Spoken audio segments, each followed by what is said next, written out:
Guys, we got big news for Solana. That's right, folks. Someone wants to buy a lot of Solana. In fact, they want to become the micro strategy of Solana.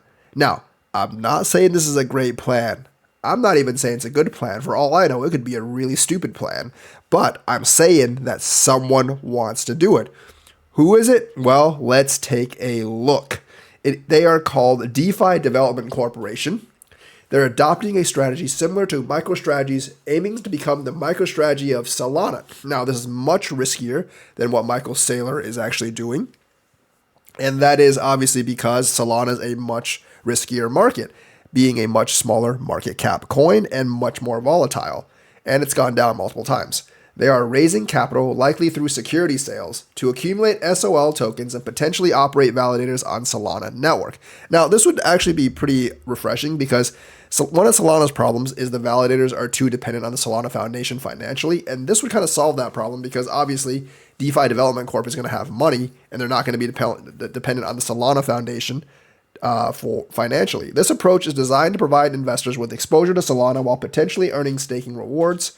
DeFi Development Corp is following a playbook similar to MicroStrategy's, which has made significant investments in Bitcoin. MicroStrategy has effectively used Bitcoin as a treasury asset, aiming to provide investors with exposure to the cryptocurrency. DeFi Development Corp is now attempting to do the same with Solana. Now, not really sure if this is a good idea. I'm not going to make a comment on that.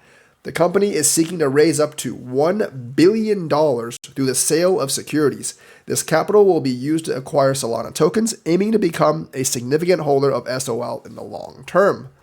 So, DeFi Development Corp plans to operate validators on the Solana network. This allows them to participate in the consensus mechanism. Obviously, if they're going to invest $1 billion, they want to have a say in what Solana does. So this strategy could have a significant impact on the Solana market. Obviously, it will because, it's $1 billion. As a large institutional player accumulates tokens. Now, I think this would be the first one to accumulate an altcoin besides Ethereum in this degree. You have the Bitcoin ETF, you have the Ethereum ETF, but none of the other altcoins have really seen this much accumulation by one company.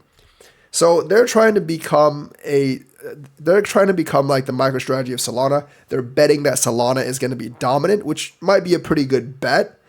And, if they're really following the MicroStrategy plan, they might want to acquire more Solana once their $1 billion in Solana is actually acquired. So we might actually see Solana's price go up because of this. Like I said, I don't know if it's a good plan or a great plan or anything, but seems like it's good for Solana. So that's the news for today. Let me know what you think. Like and subscribe, hit that bell notifications button. Thank you and have a nice day.